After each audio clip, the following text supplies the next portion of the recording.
Seja bem-vindo a mais uma edição da Conversa Ampla, podcast da revista Ampla das Unimedes do Paraná. Hoje estamos aqui em especial jurídico para falar um pouquinho sobre os comitês executivos de saúde. Por isso, estamos aqui com a juíza federal, doutora Ana Carolina Morozowski. Seja muito bem-vinda. Obrigada, é uma alegria estar aqui. Alegria nossa de recebê-la. Com a juíza estadual, doutora Rafaela Mariturra. Obrigada, quero agradecer o convite da Unimed, na pessoa do Dr. Eduardo, que está aqui conosco também como ouvinte, e cumprimentar todos os membros aqui da mesa, Dr. Daniel, doutora Ana Carolina, minha colega de comitê, e você, Nathalie, também. Obrigada pela participação. Muito obrigada pela presença aqui hoje. E o doutor Daniel Antônio Costa Santos, advogado da Unimed Paraná. Seja muito bem-vindo também, doutor. Obrigado, o prazer é todo meu. Obrigado a todos pelo comparecimento. Para começar, senhores, eu queria entender um pouquinho, contextualizando nossa discussão, né? Colocar todos na mesma página. Do que a gente está falando quando a gente fala da judicialização da saúde? Então, Nathalie, essa pergunta ela vem com uma resposta que vem modificando com o tempo. Se a gente falasse de judicialização da saúde há 10 anos atrás, a resposta seria diferente da que eu daria hoje. Né? A judicialização da saúde hoje, ela vem de um anseio da sociedade, né, dos beneficiários dos planos de saúde, quando a gente fala em saúde suplementar, que não são atendidos naquilo que eles esperam ser atendidos em termos de intervenções em saúde. E também aos usuários do SUS, né, aí falamos de uma população mais ampla, né, que também não são atendidos naquela expectativa que eles têm de algum tratamento, alguma intervenção em saúde.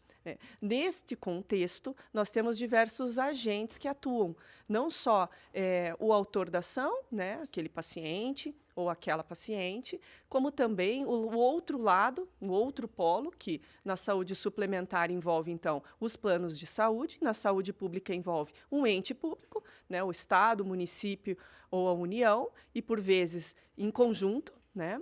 E também nós temos um grande ator da judicialização da saúde que eu gosto de falar, né, acho importante a gente destacar, que são os profissionais de saúde. Aquele que é o assistente da parte autora, de onde provém as prescrições que são judicializadas, sejam elas de medicamentos, sejam de procedimentos, né? Então, aí uma diversa gama aí de intervenções em saúde. Então, eles são muito importantes que esse diálogo chegue a essas pessoas, esses profissionais de saúde, os médicos, os terapeutas, né, os psicólogos, os fisioterapeutas, enfim, não vou nominar um por um, né? Mas é importante que essa conversa chegue até eles, porque quando a gente fala na judicialização, a gente precisa sempre entender o que a parte autora precisa. E ela sempre demanda alguma coisa, ela sempre diz que precisa de algo a partir de um documento médico. E aí vira todo um debate a respeito se aquilo realmente é necessário, né? Se realmente é imprescindível para o cuidado daquela saúde, né? Ou se poderia ser substituído por outra alternativa disponível, seja no rol da ANS, ou seja, na saúde pública, que está disponível no SUS, né? Já na política pública. Se aquilo realmente, então, é necessário, se é indispensável ou não, e também até que ponto que aquilo está coberto pelo plano, ou até que ponto que, mesmo sendo imprescindível, o Sistema Único de Saúde precisa cobrir aquele custo, né? Então, o debate ele se torna cada vez mais rico, até porque a gente sabe que a medicina ela evolui, né? E ela evolui com uma rapidez muito maior em termos de laboratório, de indústria farmacêutica, numa velocidade muito maior do que a política pública, do que a revisão do rol da ANS, que agora a gente sabe que está mais curto, né, a revisão, mas mesmo assim as tecnologias em saúde elas evoluem mais rápido. Então, a judicialização de saúde pode diminuir com alguns acordos e alguns contornos que têm sido definidos pelas cortes superiores, mas acabar é muito difícil, justamente por conta dessa dinâmica. A judicialização da saúde é um fenômeno desigual dentro do território nacional. Acho que isso eu sempre costumo dizer que a judicialização que ocorre aqui no Paraná não é a mesma que ocorre em Santa Catarina, não é a mesma que ocorre lá no Nordeste, e isso se deve não só às operadoras que estão atuando nesses mercados, como também ao nível de atendimento do SUS, né, quando a gente fala em saúde pública, e também a judicialização varia em função da justiça que está julgando aquele processo também. Eu lembro que quando começaram os primeiros processos de judicialização lá para mim, eles eram eles pediam um medicamento específico para tratar hepatite. E eu lembro naquela época que era muito claro para nós que precisava apenas da receita médica, isso lá em 2010, talvez. Precisava da receita médica, a gente logo deferia, sem nenhum controle, aí começaram a ver as primeiras fraudes, e a gente foi se estruturando, né, para melhorar e racionalizar isso. Porém, eu ainda vejo que em alguns lugares do país, a gente ainda está naquela época, sem uma análise mais detalhada do que é o direito à saúde, sem uma análise mais detalhada daquilo que tanto a operadora como o SUS devem fornecer. Acho que é isso. Como as senhoras falaram, é algo que mudou muito, então, tanto em questão dos últimos anos, quanto da questão da localidade em que a gente está, né? E como vocês veem os principais panoramas hoje, a principal visão do tema, especialmente relativa à saúde suplementar?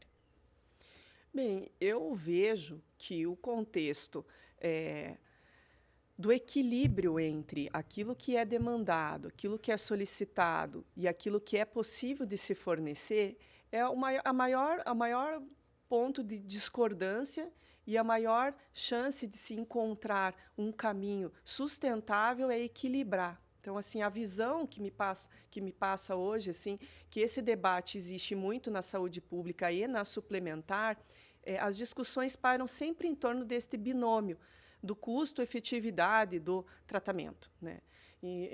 Hoje a gente fala em saúde, a gente não pode deixar de lembrar dos conceitos do direito econômico, né? Então, assim, isso já tem lá na nossa Lei de Introdução às Normas de Direito Brasileiro, né?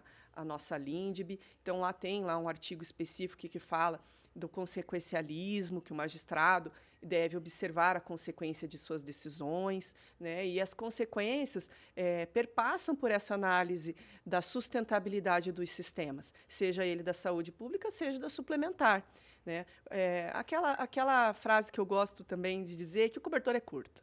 E o cobertor é curto para o SUS e também é curto para a saúde suplementar, né? A gente tem muitas decisões já que falam sobre a não obrigatoriedade do SUS em fornecer o tratamento de padrão ouro, que é aquele por excelência, aquele paciente, né? Mas isso também tem que se aplicar à saúde suplementar, na medida em que, quando a gente fala do princípio da reserva do possível, que alguns já dizem, esse princípio está ultrapassado, mas não está, porque quando a gente fala do princípio da reserva do possível, a gente fala da análise econômica e da análise técnica. Então, é a reserva do possível em termos de tecnicidade e também em termos de custo, né?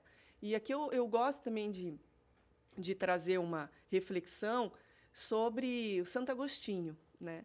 Santo Agostinho fala que o segredo da vida é o equilíbrio. Então, é o equilíbrio entre as expectativas e a moderação.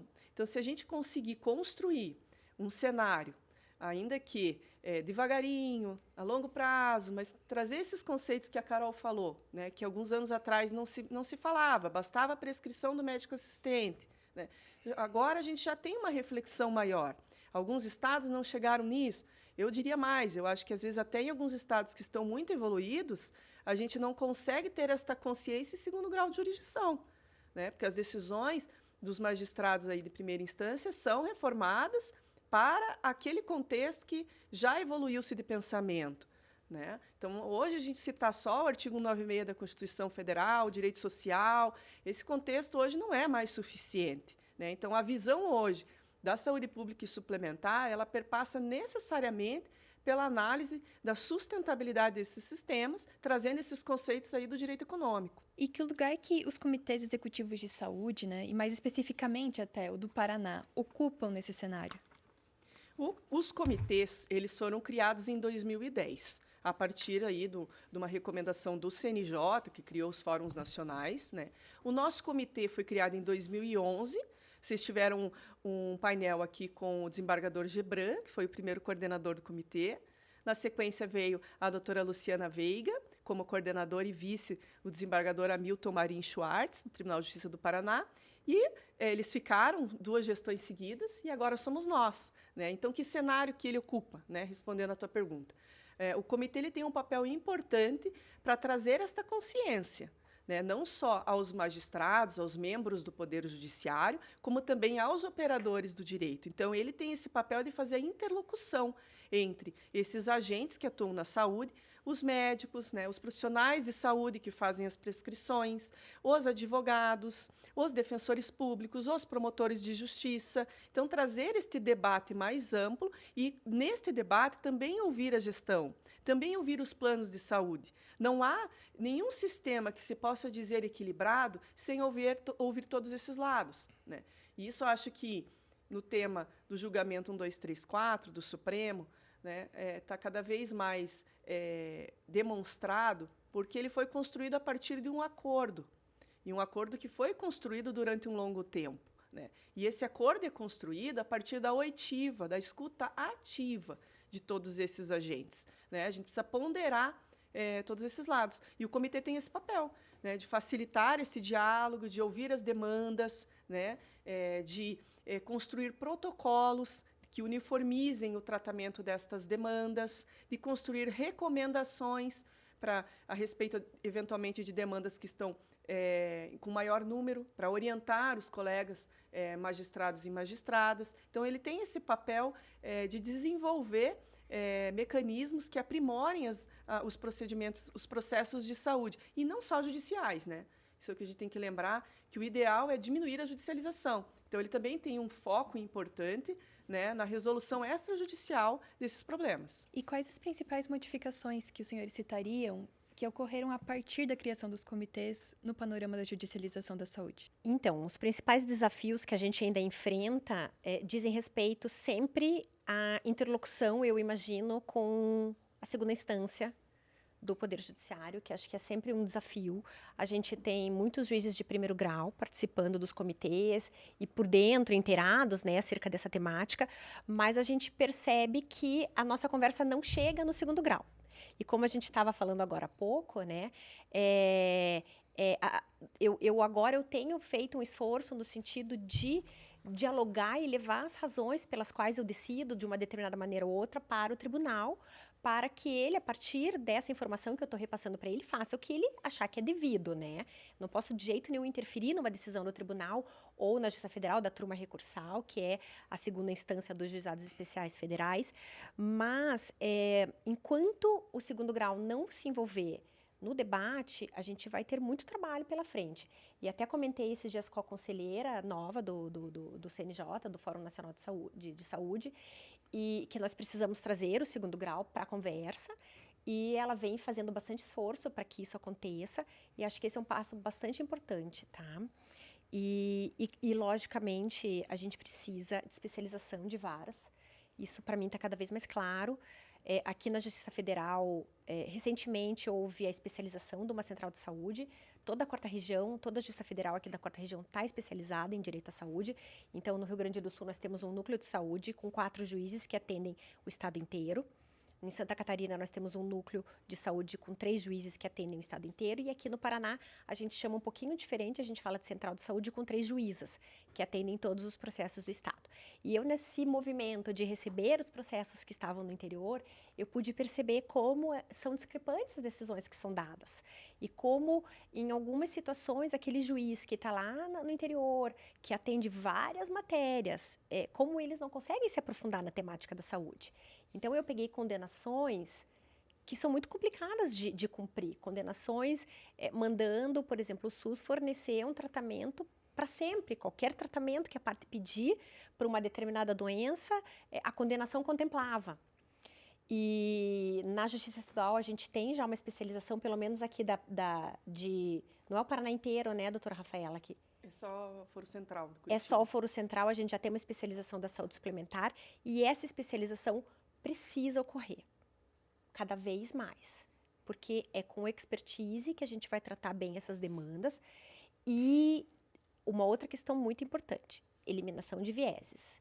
Eu brinco que o juiz que começa a jogar saúde, ele tem uma mentalidade e com o tempo essa mentalidade vai mudando, porque ele vai conseguindo perceber os efeitos das suas decisões. Então, eu sempre falo do viés da vítima identificável, que o juiz da saúde, que começa a atuar ali, ele só consegue pensar no paciente, ele não consegue pensar no todo. E a partir do momento em que ele vai desenvolvendo que ele vai tendo mais experiências, ele consegue visualizar o individual e o coletivo e perceber qual é a melhor decisão a ser dada.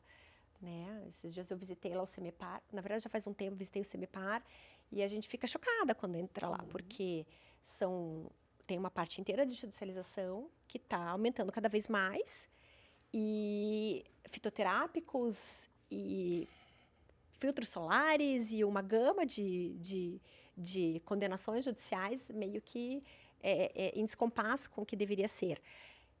Temos uma esperança que alguns temas sejam respeitados e, com isso, os julgados e as decisões tenham um pouco mais de racionalidade, mas eu acho que os desafios ainda são esses, sem contar com o desafio de atingir o médico também, né? Que eu acho que é um grande desafio que a gente tem hoje em dia,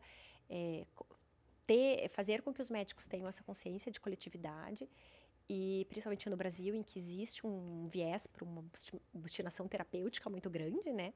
E uma prescrição descontrolada de várias coisas que não são efetivas e que podem até trazer problemas para o paciente. E isso é um problema que tem que ser visto na universidade, na faculdade de medicina, e eles não têm.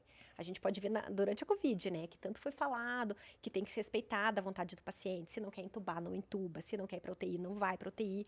E os médicos não conseguem obedecer essa autonomia do paciente. Eu até entendo eles, porque eles têm medo, sabe? De não prescrever tudo que eles estão... Todo aquele Arsenal terapêutico. Todo aquele arsenal terapêutico. Eles têm medo de um juiz, de repente, condená-lo, né? De condená-los por não ter feito alguma coisa. Então, a gente precisa de tudo isso. Acho que é o judiciário se equipar, os médicos também conseguirem ter mais essa noção de autonomia da vontade, e também de proteção à coletividade através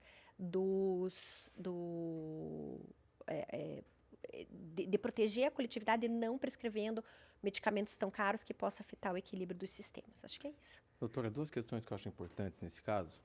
A questão da especialização. Nós estamos no Núcleo 4.0 aqui no Paraná, né? A doutora Adriana Benini, e esses dias chamou a atenção uma decisão em que ela forneceu alguns tratamentos para home care, mas ela excluiu a cobertura de medicamentos domiciliar, medicamentos utilizados pelo próprio paciente, como fralda ou outros materiais, né? E o que coloca na decisão? Veja, eu tenho que equilibrar. E como é que eu faço para equilibrar isso? Eu vou te fornecer esse tratamento aqui, mas isso daqui, em relação a medicamentos, é responsabilidade da família. Então, ou seja, não posso tratar da mesma forma que estivesse internado quando estivesse em casa. Por quê? Porque no hospital você não teria um enfermeiro do teu lado 24 horas por dia. Em casa você vai ter. Então, para isso, você tem que ter algum tipo de custo, né? Então, tentando equilibrar com base na introdução, ela colocou essa questão de excluir medicamentos, excluir materiais utilizados pelo paciente como materiais para higiene, que são restaurados da família. Então, a primeira questão chamou a atenção. Então, essa decisão, efetivamente, ela trouxe um equilíbrio com base no quê? No núcleo, que tem uma especialização, que tem o conhecimento. Segunda questão, doutora, em relação ao diálogo que a doutora comentou, o NatJus tem que ser mais respeitado, me parece. Então, o NatJus hoje ele é muito ouvido, ele tem um parecer técnico, e esse parecer, na nossa visão, ele efetivamente traz esse diálogo que ajuda a ter uma judicialização mais equilibrada e respeitando a questão do mutualismo, que acho que isso é algo importante para todos nós, porque cobertura é curta, né, doutora? Então, infelizmente, não tem dinheiro para custear tudo. A saúde não tem preço, mas ela tem um custo. E esse custo envolve esse equilíbrio. Eu queria fazer um comentário sobre a fala, então, da doutora Carol e do doutor Daniel, no sentido que se fala, então, do individual e do coletivo, né, desse equilíbrio, da sustentabilidade, né, esse olhar do custo de uma demanda individual, ele é necessário, ele é indispensável, porque se a gente gasta muito, seja na saúde suplementar, seja na saúde pública, para demandas individuais, não sobra recursos para olhar para o todo. Então, se acaba beneficiando uma pequena parcela de pacientes em detrimento da população, né, que demanda cuidados de saúde básica, né, que tem aí doenças que acometem a maior parte da população e que o custo dos medicamentos, às vezes, não é tão alto. Então, a gente fala muito, né, nas decisões de saúde, existem muitos conceitos que perpassam sobre alto custo, sobre doença rara, e a gente não tem um sistema normativo que identifique exatamente esses conceitos. O que é um alto custo? A gente tem aí opiniões de alguns doutrinadores, mas a gente não tem nada como certo. O fato é que precisa ter esta análise, precisa cuidar deste olhar, para que a gente saiba que quanto mais judicializar, quanto mais se entregar em termos de saúde de forma indiscriminada, sem ter esta visão de equilíbrio, menos se terá para a coletividade, né?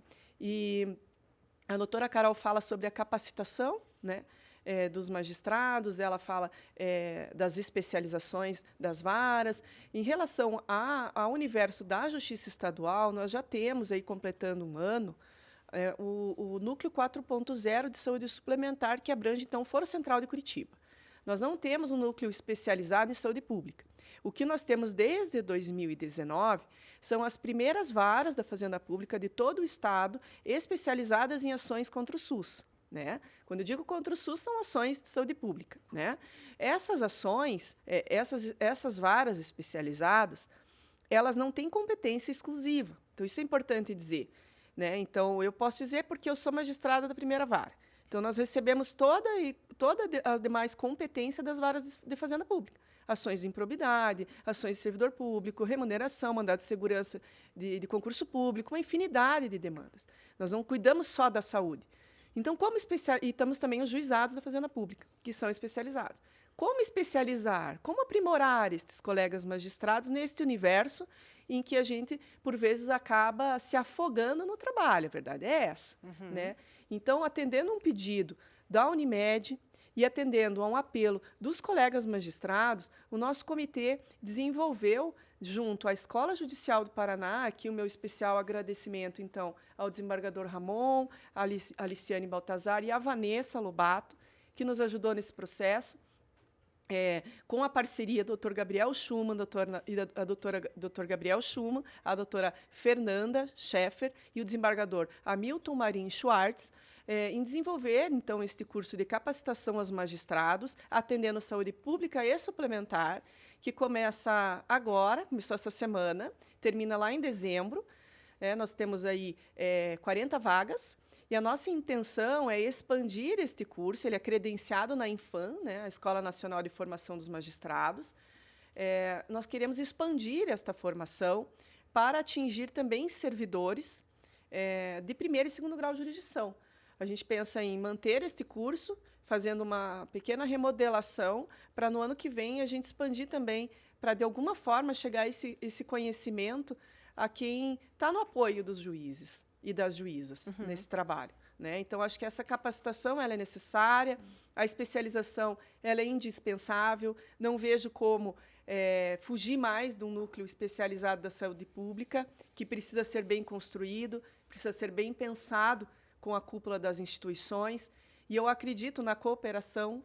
Acho que para formar estes núcleos, para criar um trabalho em conjunto, a gente precisa da cooperação de todos esses agentes que atuam na saúde. Se cooperação não fosse importante, não tinha sido erigido como um princípio no Código de Processo Civil 2015, né? Então, ele funciona, certo?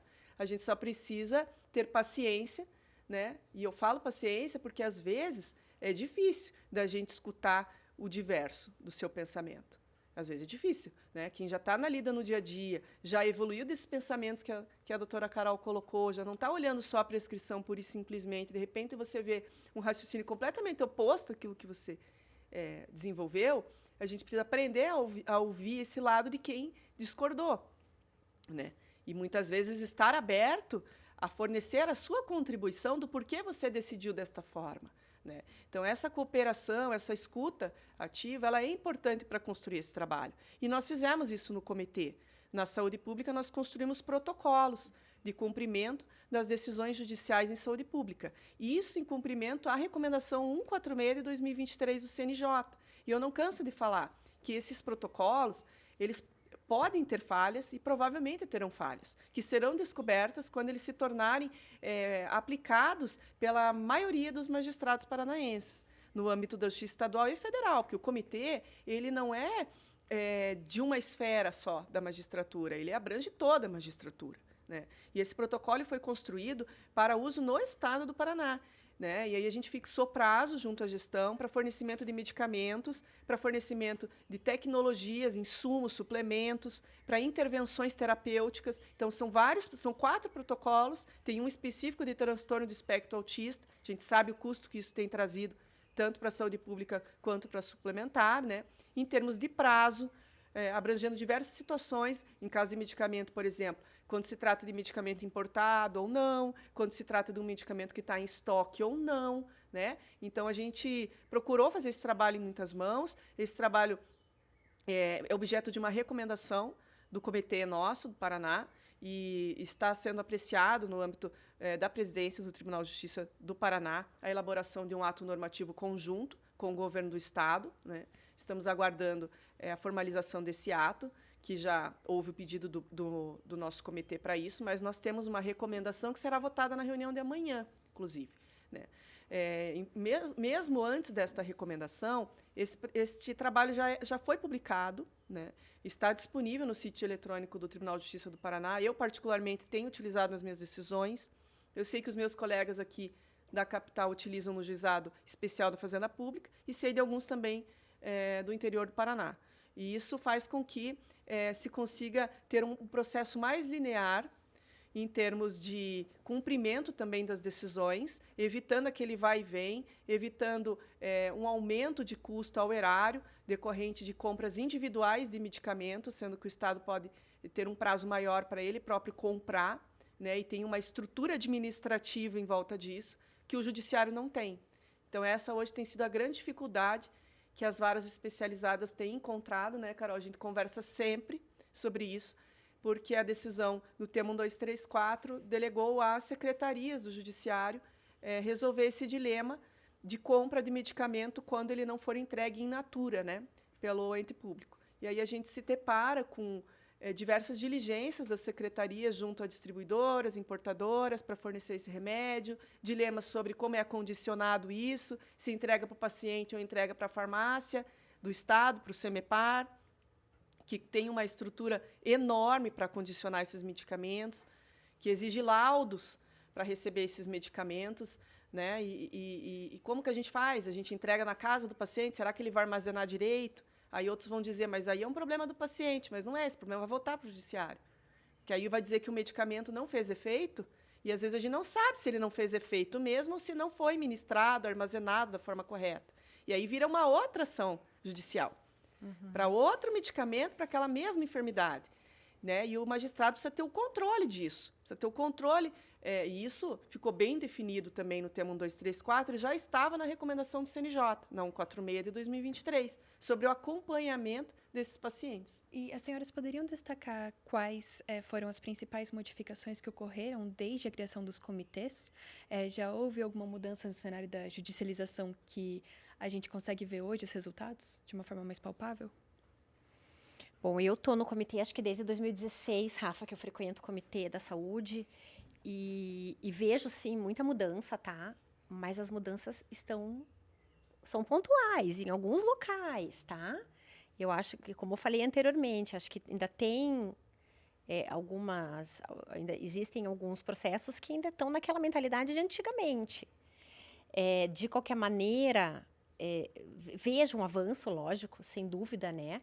Acho que hoje a gente já tem noção de um pouco de medicina baseada em evidência, noção de custo-efetividade, a gente já tem alguns conceitos mais arraigados dentro de nós mesmos, mas, como a doutora Rafaela falou, o juiz que está lá lidando com 1000 matérias não vai conseguir se especializar nisso, tá? E por favor, eu não estou falando que...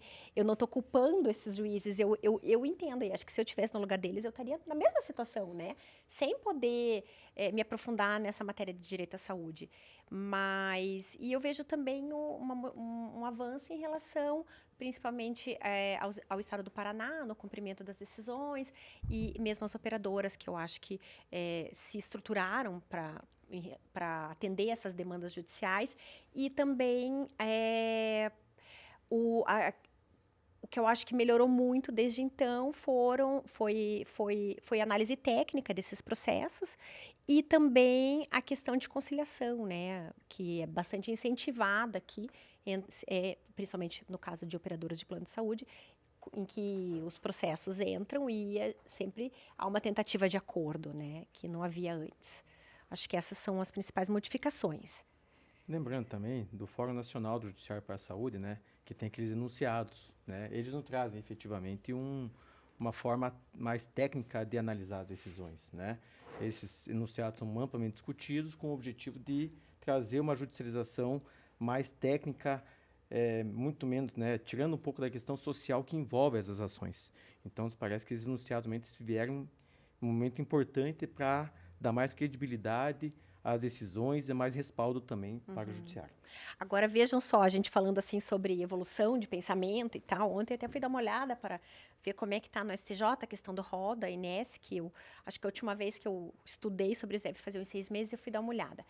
E aí, eu vi decisões ontem do STJ que ainda não conseguiram entender que uma autorização de importação de medicamento não analisa a segurança e eficácia daquele medicamento. E isso são decisões recorrentes do STJ. A pessoa pede um medicamento importado e os ministros dizem o quê? Não tem registro no Brasil, mas tem autorização de importação da Anvisa. Então, a eficácia e a segurança desse medicamento estão comprovados porque a Anvisa analisou isso na importação. A Anvisa não analisa isso na importação. E esse foi o mesmo erro que foi cometido pelo STF também na análise do tema 1161. E isso era uma coisa que a gente já devia ter aprendido aqui. A Anvisa, quando vê uma autorização de importação, quando, né, analisa, a única coisa que ela faz é ver se aquele medicamento é permitido aqui no Brasil.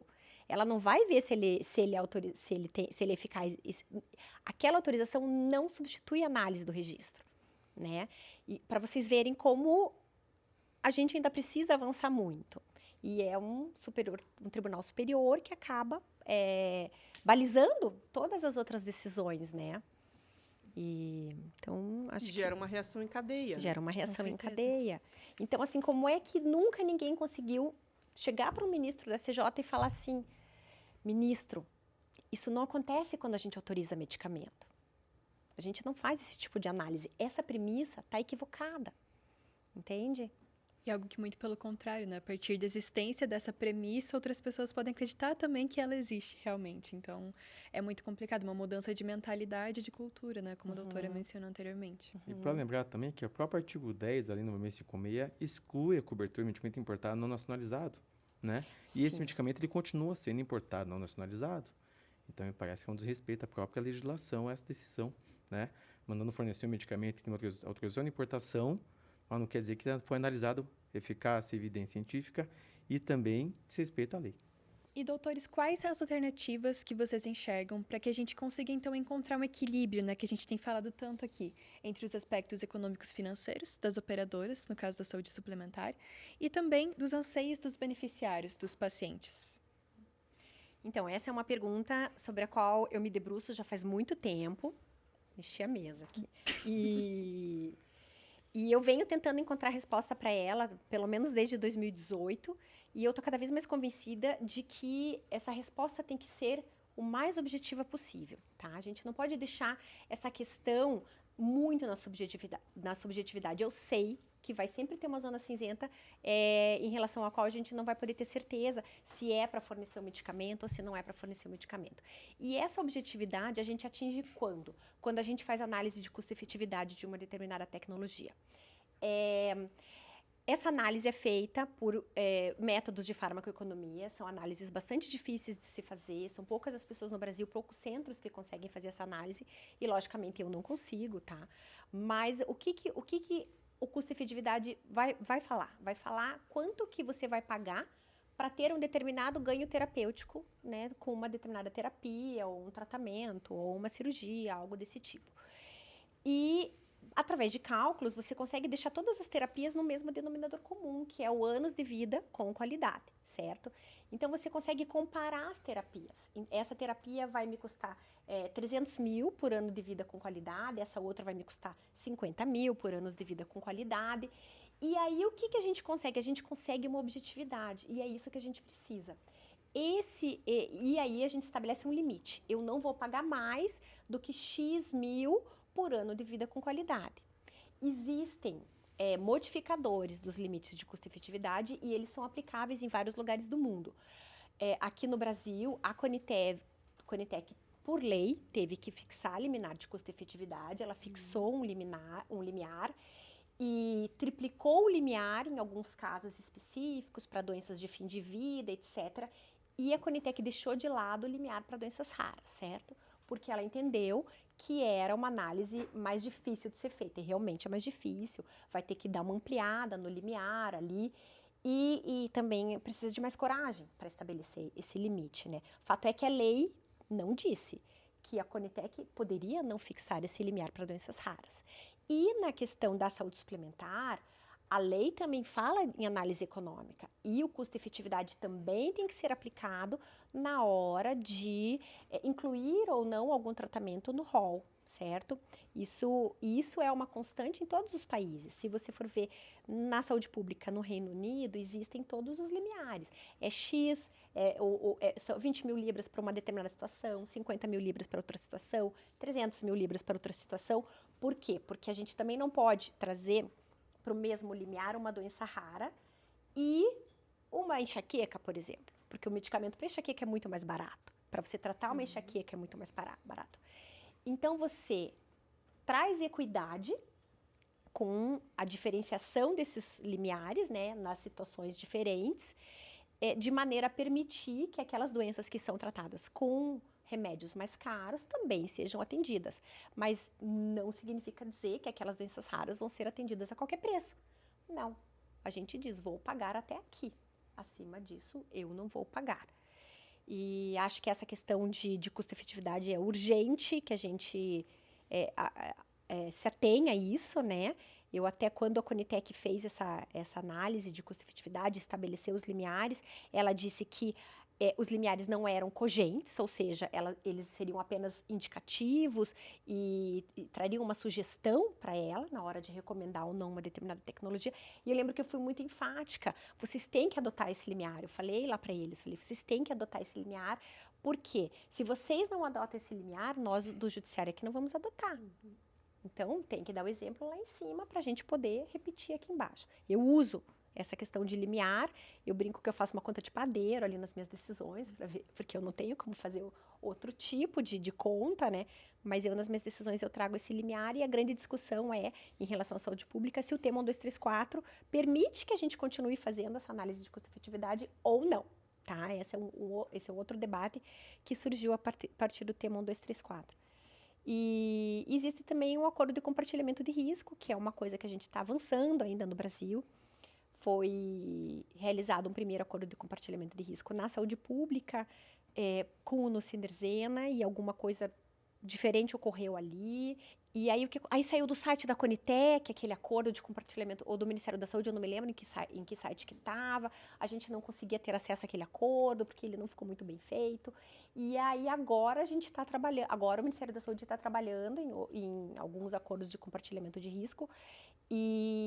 Mas o interessante é que, posso estar errada, mas eu acho que foi na do Zolgesma mesmo, doutor Rafaela, a indústria acertou um determinado acordo durante a análise pela Conitec, e eu sei que eles estão tendo dificuldade de implementar esse acordo, de fechar o acordo. Eu só queria trazer aqui para os ouvintes que esse medicamento que a doutora fala é para tratamento da AME, que é da atrofia muscular espinhal, que é uma patologia bastante demandada judicialmente. A gente não tinha tecnologia no SUS. Então, o primeiro histórico desse acordo de compartilhamento de risco surgiu no SUS para fazer frente a essas demandas, né? Então, o Ministério da Saúde fez esse acordo de compartilhamento de risco, foi a primeira vez que surgiu, né? E também existem os acordos de compartilhamento de risco na saúde suplementar. Isso é regulado, né? Eu não vou lembrar de cabeça agora a resolução, enfim, que trata disso, mas está normatizado, né? E são 3 tipos de acordo de compartilhamento de risco na saúde suplementar. Então, eu acho que é uma forma também de trazer aquele equilíbrio que o doutor Daniel falou antes, né? Em termos de custo, né? E sustentabilidade dos sistemas. Lembrando que quando a Conitec faz um parecer recomendando a incorporação da tecnologia, vai para o Ministério da Saúde, que edita a portaria, recomendando ou não, né? Então, a Conitec ela não recomenda, ela não incorpora, ela só recomenda, faz um estudo. E essa análise desse binômio custo-efetividade que a doutora Carol coloca, ela não existia desde sempre, né? Então, isso já foi uma evolução significativa em termos de tecnicidade também das decisões. Se não me engano, foi a partir de 2022, mas não tenho certeza. Na verdade, o custo-efetividade eles já analisavam antes, acho que você está falando do limiar. Do limiar. Do limiar, é. Isso. Então, assim, é uma evolução de pensamento, né? E que faz com que os operadores todos passem a se debruçar também sobre isso. E eu acho muito interessante quando ela coloca que ela faz essa análise, ela própria, nas decisões dela. O que já é uma evolução jurídica muito grande no operador fazer o que ela faz. Então, eu elogio publicamente isso aqui, porque eu sei quão difícil é fazer isso. E quando a gente se depara com judicialização de algumas tecnologias que nem sequer foram examinadas na Conitec, quando já passaram pela Conitec, simplifica a análise do juiz, porque a gente sabe que teve um órgão técnico que é responsável de analisar diversos critérios da incorporação da tecnologia, dentre eles o custo-efetividade. Então, a gente fica mais seguro em relação a isso. Né? O problema maior está quando não foi examinado pela Conitec. Né? E quando a Conitec já recomendou a incorporação, também gera um efeito em cadeia para a saúde suplementar, que acaba tendo por também oferecer isso aos seus beneficiários, né, do plano. Mas, em termos do universo de tecnologias de saúde que ainda não tiveram essa apreciação, o juiz deve se debruçar sobre isso.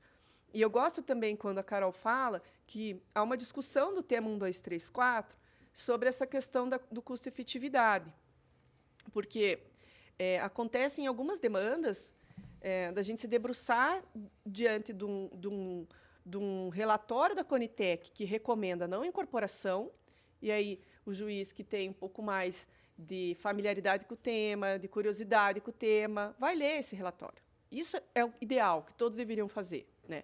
Mas a gente sabe que, naquele universo de enxurrada de demandas de diversos assuntos, muitas vezes não é possível. Mas, se ela olhar com cuidado esses relatórios, em alguns casos a gente vê que foi recomendada a não incorporação por conta do custo. Não é por falta de evidência científica, por falta da alta evidência científica. E aí, esse é um gargalo que chega ao judiciário no seguinte sentido: tem alta evidência científica essa tecnologia. Isso, saúde pública e suplementar. O Conitec analisou, recomendou a não incorporação, mas por conta do custo. E aí o juiz se depara: eu posso ultrapassar este exame que a Conitec fez? Sim ou não? Essa é a resposta que eu deixo no ar, né, para o ouvinte. Porque quando falamos em saúde pública e falamos em medicamentos não incorporados ao SUS, nós temos 2 temas recentes importantes de observância obrigatória, tema 6 e 1, 2, 3, 4, né, do Supremo, e que fala, inclusive, que o juiz não pode se substituir ao administrador. Ele não pode invadir ao mérito do ato administrativo. Então, ele tem que respeitar a análise da Conitec. E se a Conitec recomendou a não incorporação, ele tem que, com base na teoria dos motivos determinantes, ele tem que delimitar o porquê ele está discordando daquela análise. E eu entendo que isso foi uma mudança de cultura que já está respingando na saúde suplementar. Então, até que ponto que o magistrado pode ultrapassar esta análise feita pela Conitec? E o que fazer nos casos em que não passou pela Conitec? Como examinar esse limiar aí de custo-efetividade? Esse é um desafio, né? Eu imagino que a deferência também deva ser dada à ANS quando ela analisa as tecnologias, né, que são levadas para a sua análise. E o acordo de compartilhamento de risco, ele surge de uma maneira bastante importante agora, na medida em que está aumentando cada vez mais o número de medicamentos para tratar doenças raras, né, e também algumas doenças oncológicas, que conseguem obter o registro na Anvisa com estudos de fase 2 concluídos e estudos de fase 3 iniciados, ou seja, a tecnologia é registrada sem a gente ter, né, em razão da importância daquela tecnologia, ela é registrada de uma maneira precoce, sem que a gente tenha ainda dados relevantes acerca da sua eficácia. E o que acontece? Tanto a operadora como o SUS vai pagar por essa tecnologia sem ter essa segurança daquilo que vai trazer. Por exemplo, os Zolgensma, a gente não sabe, é para ser uma dose, a gente não sabe se daqui a 5 anos não vai precisar aplicar outra dose. E o acordo de compartilhamento de risco faz justamente o que o nome diz, divide os riscos.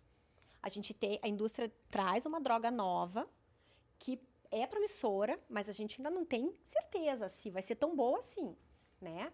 E o que a gente faz? Eu, que estou comprando aquela tecnologia, ou a operadora ou o SUS, fala assim, vamos dividir os riscos, tá? Porque não é justo que eu arque com todos eles e você só ganhe. Então, acho que isso é muito importante.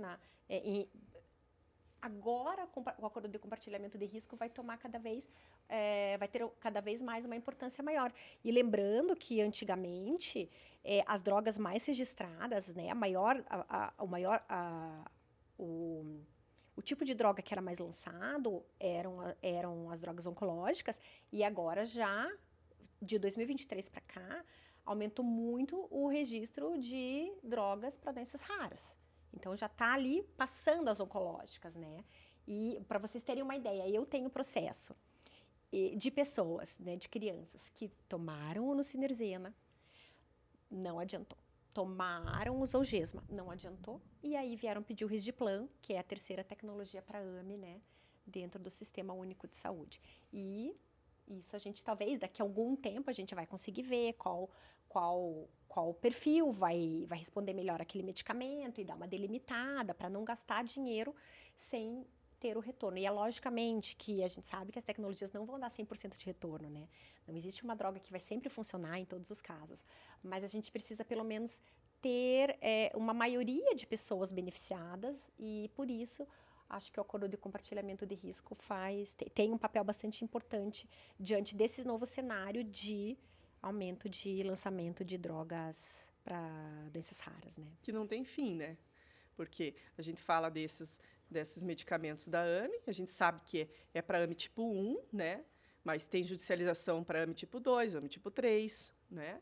A gente sabe que agora o debate também está do DMD para o Elevides, né? Que custa 18 milhões, né? Eu acho que hoje, creio eu, que é o mais caro que temos. Então, a gente sabe que está tendo toda uma interlocução a respeito disso, de compartilhamento de risco com a indústria. A gente aguarda o desdobramento disso, que também é um tratamento medicamentoso que pega um nicho específico dos portadores de DMD. Então, ele não se aplica. Ele tem uma janela de aplicação, tem uma idade limite dos pacientes, né, das crianças, até 8 anos, se não me engano. Né? Então, assim, tem todo um cuidado a ser observado e que é responsabilidade, sim, da indústria farmacêutica trazer de uma forma clara que é responsabilidade talvez maior do médico que está prescrevendo, principalmente quando ele está prescrevendo fora daquilo que o estudo abrange. E isso esbarra nas mãos do juiz e da juíza, que acaba sendo o ditador daquilo. Não, e a Lei 14.307, quando vem e diz que as operadoras de plano de saúde e de seguros de saúde terão que fornecer tudo aquilo que for incorporado ao SUS no prazo de 60 dias, traz também outro grande desafio para as operadoras, porque por mais que a gente possa entender que a análise de custo-efetividade vai ser homogênea para as duas saúdes, fato é que o impacto orçamentário é diferente, né? A análise de impacto orçamentário é diferente para a saúde pública, que trabalha com um orçamento, e para a saúde suplementar, que trabalha com outro orçamento. E na saúde suplementar, cada operadora trabalha com orçamento, né? Não então, essa transposição do sistema público para a saúde suplementar me pareceu perigosa quando a lei fez isso. Mas a lei está aí, eu sei que as operadoras tentaram colocar o Zolgensma em uma outra categoria, mas não conseguiram. E agora vamos ter que ver, acho que a gente vai ter que ver como é que as cenas dos próximos capítulos aí, para ver como é que isso vai se desenrolar. Veja, a indústria farmacêutica ela tem que vir até nós e tem que ter um interesse também em fazer esse acordo. Isso é muito difícil de conseguir, que eles entendam e compartilhem o risco, né? Até porque muitas vezes o valor que eles colocam como medicamentos nem sabem muito bem como é que chegar naquele valor, nesses valores milionários, né? E isso é uma dificuldade que nós temos. Mas só para lembrar um pouco da questão de equilíbrio, queria colocar algumas questões. Primeira, todo plano de saúde tem uma mensalidade que é feita com cálculo atorial. E isso muitas vezes é ignorado, muitas vezes. Então, se estabelece um valor de mensalidade e de coparticipação com o objetivo de deixar o plano mais atrativo, mas, obviamente, quem utiliza mais vai ter mais coparticipação.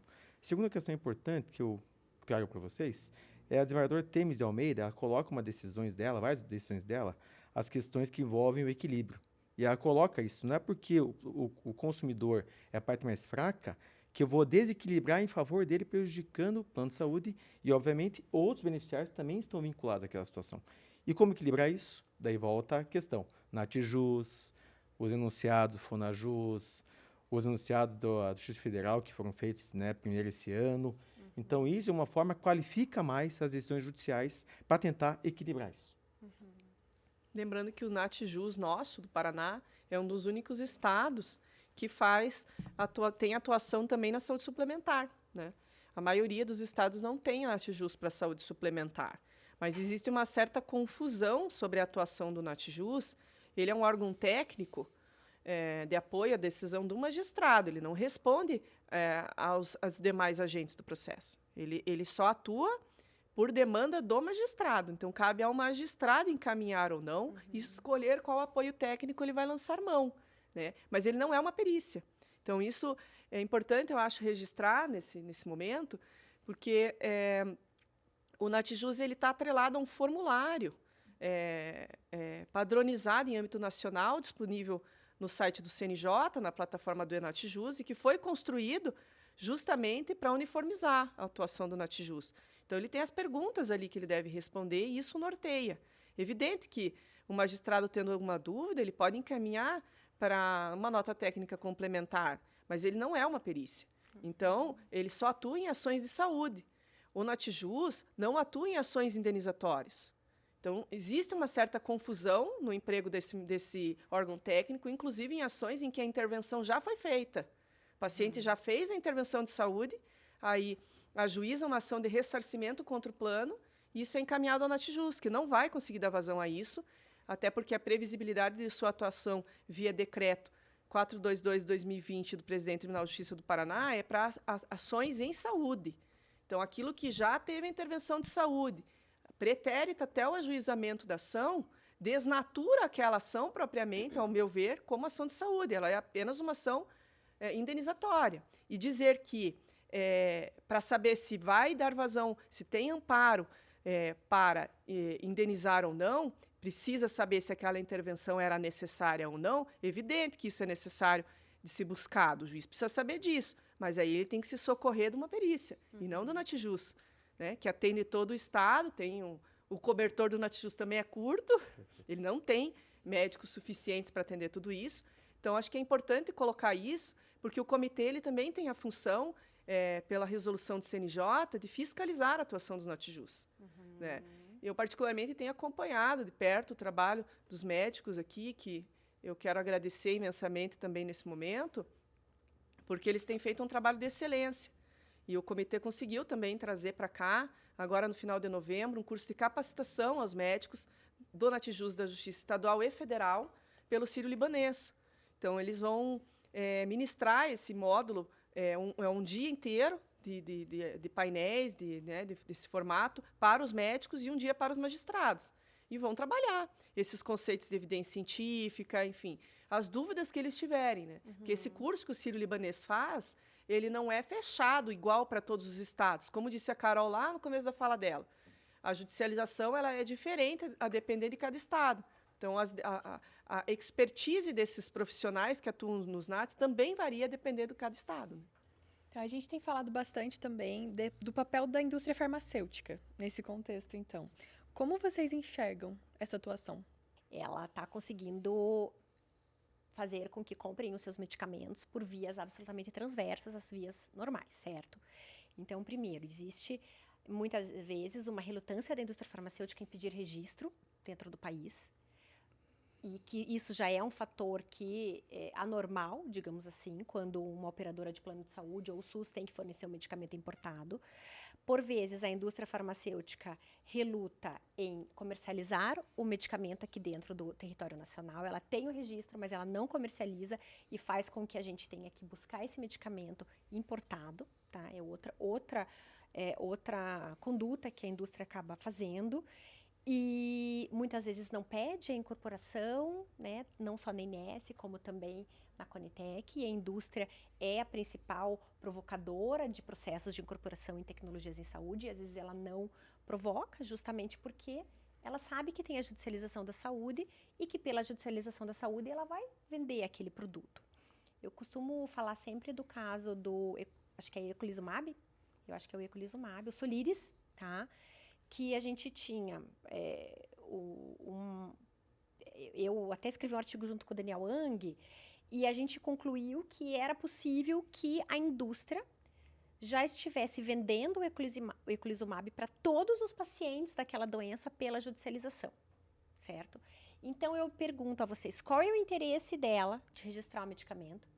Qual é o interesse dela de pedir a incorporação daquela tecnologia, se ela estava fornecendo pela via judicial, sem qualquer registro de preço, sem qualquer controle de preço, de uma maneira absolutamente fora dos trâmites normais, né? E com isso eu não quero dizer que a indústria farmacêutica é a vilã. Eu não gosto de ser assim, de sempre taxar uma pessoa ou outra pessoa de uma coisa ou outra, certo? Sem dúvida, a gente precisa da indústria farmacêutica, ela é ótima, ela traz muita esperança para as pessoas, né? Mas eu gosto muito dessa atitude do ministro Gilmar Mendes, nesse caso do Elivides, principalmente, em que ele chama a indústria para judicialização. Porque tá todo mundo ali, eu brinco, né, na roda viva. Tá o juiz, tá o médico, tá o paciente, né, que é sempre o principal interessado, tá a operadora, tá o SUS. Cadê a indústria? A indústria nunca veio para a judicialização. Ela nunca veio para a roda viva. E pela primeira vez o ministro Gilmar Mendes chamou a indústria para falar. E vamos reduzir esse preço. E eu vi até que ontem saiu uma decisão e o preço está em tarja preta, porque o preço saiu secreto daí, né? Como acontece no NICE, na Inglaterra, quando eles vão incorporar alguma tecnologia, quando eles contratam com a empresa, eles fazem um preço secreto. E agora no STF saiu essa negociação, eu vi ontem a decisão em relação a esse medicamento. E eu achei muito bom que o ministro Gilmar Mendes se posicionou e disse, não dá mais para a indústria querer cobrar o que ela quer cobrar. A gente precisa, né, dividir, conversar e tentar reduzir esse preço, porque um remédio a 18 milhões não é uma esperança, me desculpe. Isso não é uma esperança para o paciente. Isso é uma falsa esperança, né? E somado a isso, tudo aquilo que o doutor já havia falado em relação a como a indústria chega ao preço daqueles medicamentos, a gente tem trabalhos mostrando que muito daquele valor ali não é para pesquisa e desenvolvimento, é para publicidade e marketing diretamente nos consultórios médicos, né, de uma maneira mais contundente. E eu até tinha esses dias, não sei se foi no comitê que a gente viu, que para cada $5, eu preciso pegar esse dado, eu não vou falar sobre isso agora, mas era alguma coisa assim, para cada X dólares cobrados, só foram gastos Y dólares na pesquisa e desenvolvimento daquele medicamento. Portanto, a indústria farmacêutica precisa sair da sua zona de conforto, e essa zona de conforto é oferecida pela judicialização da saúde. Então, lembrando, doutora, aquele site Direito em Comprimidos, que a doutora é uma das organizadoras, né? Tem um artigo que fala sobre preços de medicamentos no Brasil, uma tragédia. E o dado que há atrás é muito interessante, que ele fala que o aspas, a reportagem publicada no site do jornal o Globo noticiou que, de acordo com os dados compilados pela Bloomberg, o faturamento da farmacêutica dinamarquesa Novo Nordisk com o Ozempic e o Wegovy, que entre aspas aqui, né, 2 medicamentos cuja eficácia para tratamento de obesidade ou comorbidades a elas relacionadas, como diabetes, risco cardíaco e pressão alta, foi recentemente comprovada. É tão alto o lucro deles que as vendas dos 2 medicamentos logo que passarão todo o orçamento da pesquisa da empresa nas últimas 3 décadas. E isso demonstra quanto a indústria efetivamente ganha muito dinheiro, né, fica feliz com a questão da judicialização, e acho que é algo que tem que colocar luz sobre isso, para conseguir de uma forma que a judicialização tenha mais equilíbrio, né, com tanta gente ganhando dinheiro em cima da saúde de outras pessoas. E essa é uma luta tão inglória que a questão do preço dos medicamentos é muito debatida na OMS. Os países de baixa renda, liderados pela África do Sul, e eu sei que Portugal também está nessa, porque Portugal, na Europa, é uma das que praticam os menores preços. Brasil, tem um grupo de países que tenta promover uma mudança pela OMS na questão da precificação de medicamentos, na questão de transparência de composição de preço, tá? Só que o que acontece? Chega lá na OMS, Estados Unidos barra, o Canadá barra, a Dinamarca barra, todo esse movimento para obter transparência pelo preço, porque são os países que produzem os medicamentos. Elas não querem que essa caixa de Pandora seja aberta, né? E os países de baixa renda aí ficam lá tentando, já faz anos que esse grupo está tentando ver se a OMS consegue dar um jeito nisso e não consegue. E eu gosto da fala da doutora Carol quando ela diz assim, 18 milhões não é uma esperança, né? Um medicamento custa isso. Então, o doutor Daniel também traz esses dados e eu fico pensando, coitado do paciente, né?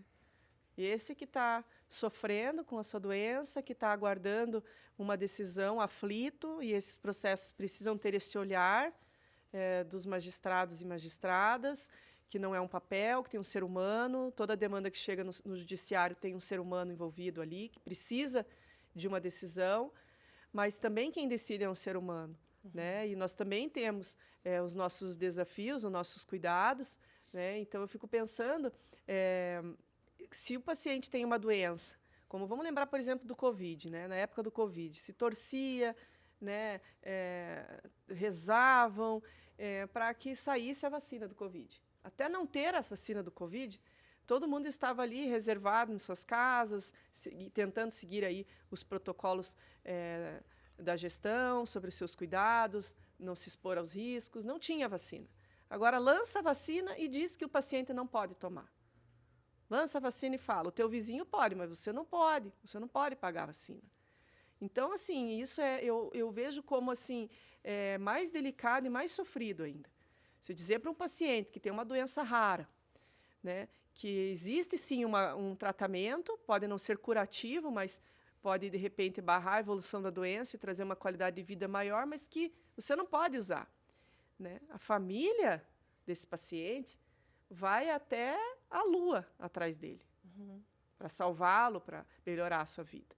Então, esse debate precisa trazer para esse debate, como tem nas audiências públicas, muitas vezes, né, nesse processo da Conitec, precisa trazer a visão do paciente, né? E é interessante que a gente fala do paciente, mas a gente tem que enxergar toda uma família por trás disso, né?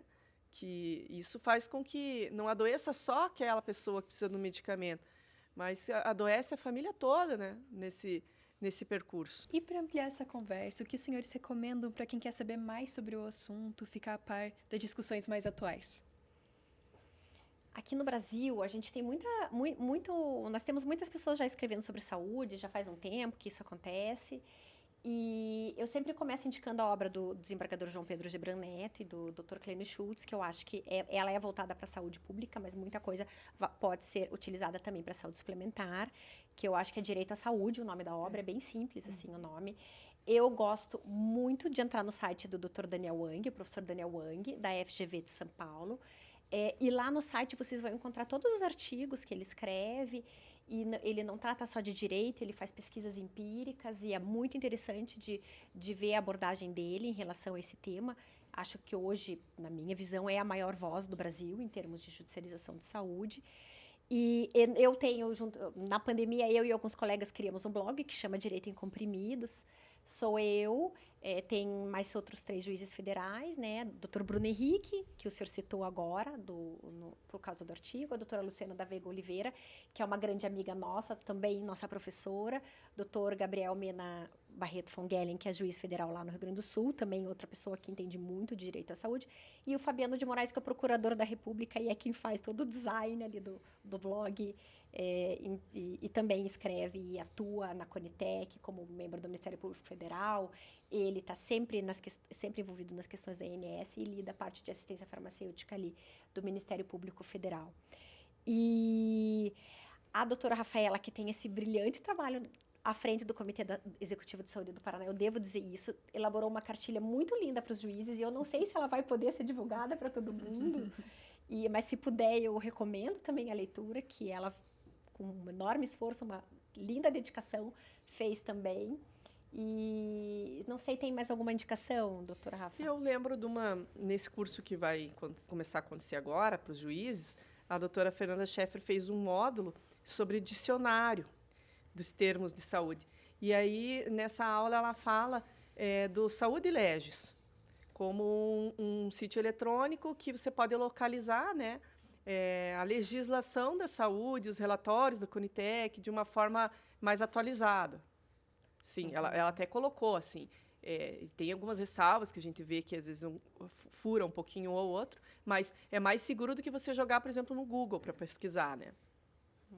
Eu estaria também os enunciados do CNJ, da Justiça Federal também, que eu acho que eles também dão um bom norte em relação às questões envolvendo saúde. Perfeito. Senhores, então, muito obrigada. Foi um bate-papo muito rico. Agradeço muito a presença de todos aqui. A gente que agradece a oportunidade. Prazer foi nosso. Muito obrigado. Igualmente, eu tenho que agradecer a vocês pela oportunidade. Foi uma alegria que estar do lado da minha colega, que eu tanto admiro.